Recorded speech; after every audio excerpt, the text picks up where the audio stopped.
Programme നിങ്ങൾക്കായി അവതരിപ്പിക്കുന്നത് ആയുർവേദ ചികിത്സയിൽ 8 തലമുറകളുടെ പാരമ്പര്യമുള്ള ചെമ്പംകുളം വൈദ്യശാല സ്വന്തം ഫാർമസിയിൽ നിർമ്മിക്കുന്ന ഔഷധങ്ങളാൽ മിതമായ നിരക്കിൽ ചെയ്യുന്നു. Chembankulam Ayurveda hospital, Thekkady junction, Kumily.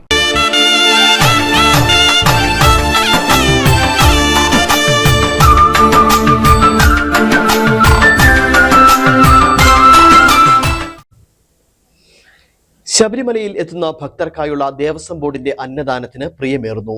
മണ്ഡലകാലത്തിന് നട തുറന്നതു മുതൽ കഴിഞ്ഞ ദിവസം വരെ 8,74,500 പേരാണ് ഭക്ഷണം കഴിച്ചത്. നിലവിൽ 3 നേരമാണ് അന്നദാനം. ഇതിൽ 3,01,309 പേർ രാവിലത്തെ ഭക്ഷണവും 3.40 ലക്ഷം പേർ രാത്രി ഭക്ഷണവും കഴിച്ചു.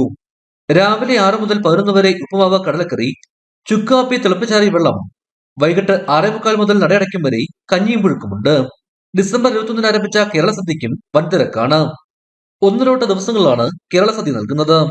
ബാക്കിയുള്ള ദിവസങ്ങളിൽ നേരത്തെയുള്ളതുപോലെ പുലാവ് നൽകും. ശനിയാഴ്ച സദ്യയുണ്ട്. ഇതുവരെയുള്ള കണക്ക് പ്രകാരം 23,000-ലധികം ആളുകൾ സദ്യ കഴിച്ചു. ആദ്യ ദിവസം തന്നെ 5,000-ഓളം പേരാണ് സദ്യ കഴിച്ചത്.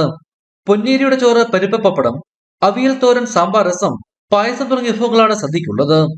ഓരോ ദിവസവും ഓരോ തരം പായസമുണ്ട്. മറ്റ് സംസ്ഥാനങ്ങളിൽ നിന്നുള്ള തീർത്ഥാടകരുടെ മികച്ച പ്രതികരണമാണ് ലഭിക്കുന്നതെന്നും അധികൃതർ പറഞ്ഞു. ഇടുക്കി വിഷൻ, സന്നിധാനം.